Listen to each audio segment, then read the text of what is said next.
if you only create content that's always talking to that exact niche, no one's going to ever discover you if you're starting from zero, because that volume of people that are in that niche are not enough for your content to get into the algorithm to reach the people that you want to reach.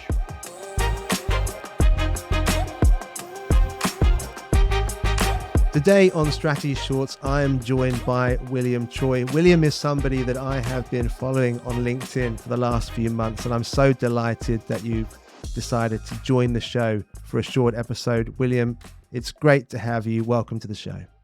Thanks, Dan. Pleasure to be here.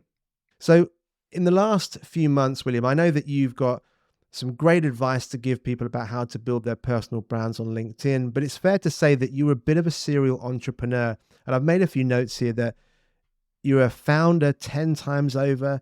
You've managed to get 5 businesses to stick, and you've made an exit from 3 of those businesses. So why don't you talk us through your career history just a little bit, because I'm really intrigued to hear your story in a little more detail. Yeah, absolutely. So my career has kind of 2 tracks. So I started off doing, entrepreneurship when I first read the classic Rich Dad Poor Dad that everyone kind of, gets into entrepreneurship and business and investing through there when I was about 18. And then I started, my first couple of businesses at that point, some of which were, most of them were online. So, for example, one was BC Resumes, where essentially I took the resumes of the applicants that got into the top 4 firms like KPMG, PwC, Deloitte, like all of those high quality resumes, templatized them and then sold them, as templates. And then we did like more the high end, like done for you packages as well. So that was kind of the first business I got into and really started off in the digital space really early on. So I kind of had an approach where I wanted to make sure that I was learning a lot in business, but I also wanted to have a predictable income and cash flow because I wanted to invest into property. So to combine those two, I went into working at startups. And so as I was gaining knowledge of how to build businesses, like from the inside, and I was building, more businesses on the side in my own time as well. So that's why I say like my career is 2-track, because I did the 9 to 5 thing, but I strategically did it in a way. And people don't really talk about this method where they kind of think it as 9 to 5 or nothing, right? And I do believe that, to be a successful entrepreneur, you do have to go all in. But if you can get paid to fail, like why not, right?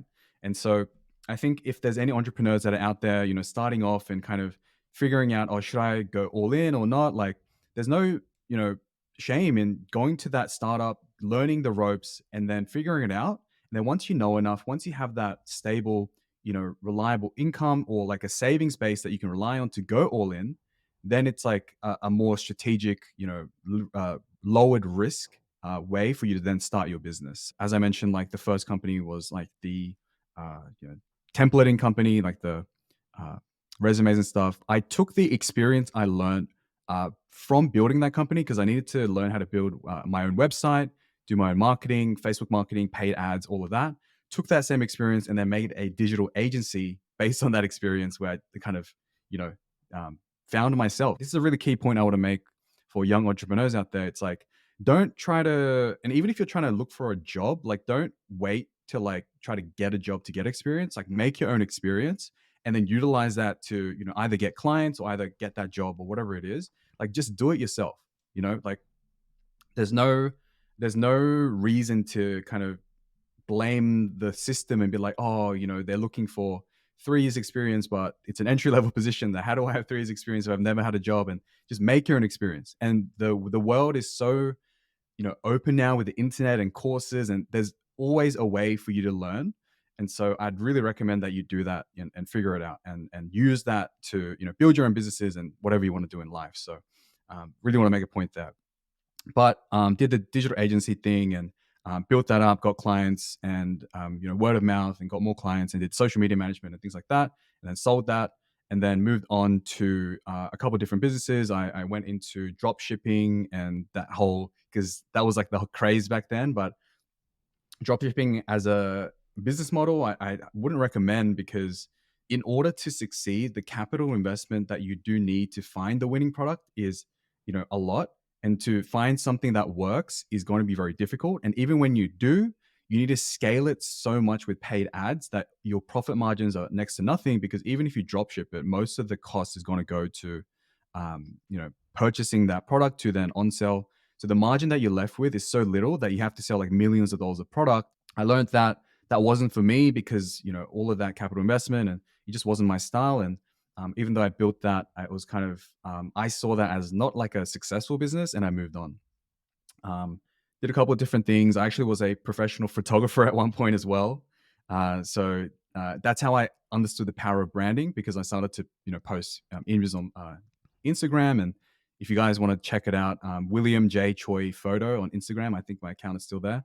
But basically, I used that to really rapidly grow an audience, and so that was through like the processes that I developed, that I discovered by helping startups do their social media and my own businesses, and kind of utilize that for my own brand.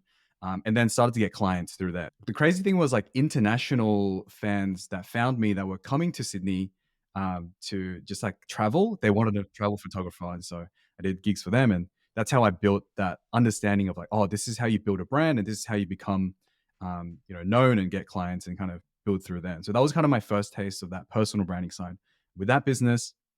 But I quickly just discovered that, I'm someone that, I do love the design side of the photography, but I do like to be planted, like, because I'm quite introverted. Like I do like to be like in front of the computer, and kind of I do love the creative side, but I just want to be planted at doing that. And so that kind of transitioned into, discovering a different way to get the same output. And what I mean by that is solopreneurship, and then personal branding, and then create content.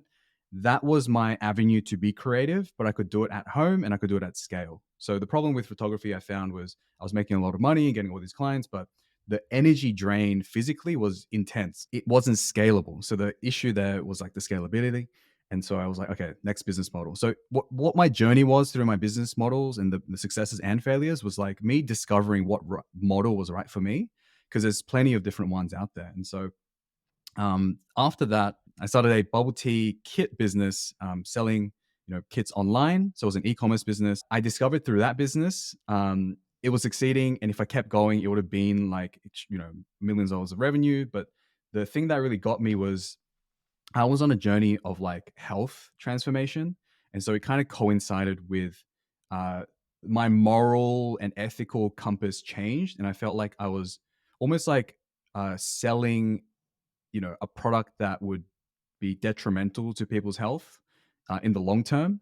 And so that went against my moral value at the time. So even though it was like on projection to succeed massively, I didn't feel like it aligned with my value and my mission.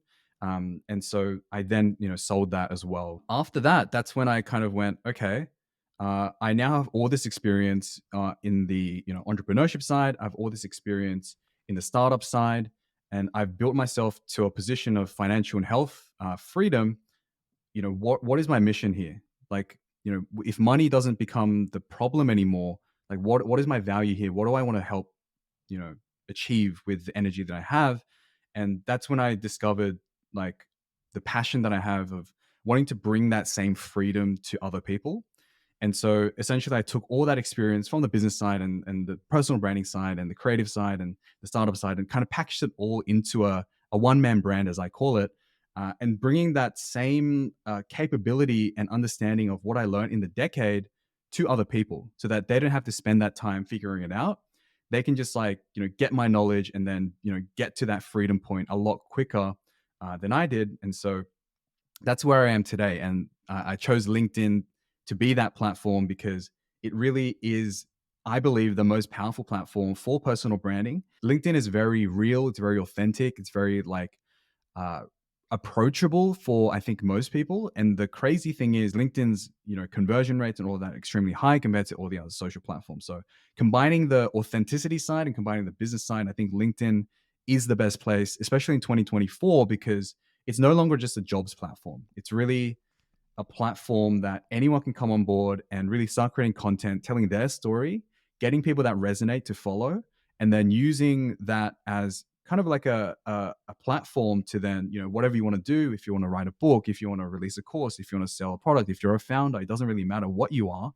People that like you will find you, and then that audience of people that resonate with your message will want to work with you in some capacity. So yeah, it's a great platform. And yeah, that's been my journey so far. That's awesome. And I love how you've been able to translate some of those purpose driven lessons, those value drivers from your career and from that health transformation and carry that across into this new endeavor on LinkedIn. And I love the kind of content you're sharing on there, the value that you're giving away for free. I've taken one of your free courses myself. I thought it was excellent. But the collaborations you're putting out with other creators, Freedom Friday. But I also love the honesty that you have with the audience when, you've talked about your history and not all of it being positive, but you've been able to allow your vulnerability to shine through and build credibility, I guess, on the platform. So that's just something that I've really, really appreciated. And I want to say to you, keep that up. But thinking more about the kind of the practical side of this show and what we want to give to our listeners and viewers. I know that you've been thinking about like an insight or a tool or a framework that you want to share. So why don't you share that with us? But first, just give us an idea of who you're really speaking to with this thing that you're going to share. Because we're talking about personal branding, we're talking about LinkedIn, and we're talking about getting, being authentic and getting business through LinkedIn and taking that and transforming it in a way into a systemized way that works with an outcome. So the framework that I have for that is called the 3 R's. And what that is it's what I call a content funnel. So essentially you can imagine the top of the funnel is called reach. The middle of the content funnel is called uh, relatability, and then the third part of the content funnel is called reliability. And so, who I'm talking to with this framework is essentially anyone who wants to start a personal brand, who understands now the power of LinkedIn and wants to, utilize it and leverage it to, transform their life.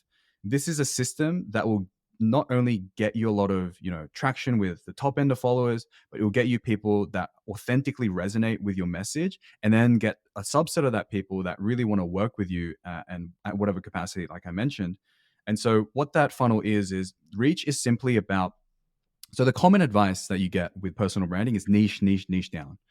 And I'm against that. And what I mean by that is, if you niche down with your content, say, for example, you're a uh, a personal trainer in your 30s who wants to help CEOs and founders lose weight in 90 days with your meal plan and strategy. So if you only create content that's always talking to that exact niche, no one's going to ever discover you if you're starting from zero, because that volume of people that are in that niche are not enough for your content to get into the algorithm to reach the people that you want to reach. The way that you have to approach it is, the 3 levels are where you kind of uh, start with a broad niche, then you start to niche down a little bit, and then the final message is your final niche. And so how that works is, your reach content at the very top of the funnel is always going to be just about fitness, because everyone can get behind health. Everyone can understand and relate to wanting to get healthier. So the content that you produce at that point is, top 7 uh, life hacks to lose more weight as a general thing. Then you reach enough people to get your face in front of enough people, right? And then your secondary post is a second level of that, where you say, okay, I want to create a post that's specifically about fitness, but for millennials, because I'm 30 years old. And that's a relatable story around the things that what it means to be a millennial, and my story of how I grew up in, like, the early 90s. And so you've got your reach, and then you become relatable by saying, hey, like, this is my journey as a 30-year-old in fitness. And then people follow you for that. And that becomes more of like your true fans. And then the third layer is your third kind of content, where you start talking about, the actual niche that you have, where you want the client specifically. So you say, I've helped, this client who used to hate running, that, is a millennial, founder, but they lost, 10 kilograms in 3 months, and here's how you can too. And at the end of that content, there should always be some sort of call to action to say, hey, like, if you want to work with me, then go here. So now you have this consistent funnel where every single week, and I run this funnel twice per week. So you do the reach, and then you do relatable, and then you do the reliable. You do it again, reach, relatable, reliable. So now you have a constant funnel twice a week, that's bringing in people as your followers, bringing in people as your true fans, and bringing in people as your clients. And it's always about top level reach and a smaller subset and a smaller subset.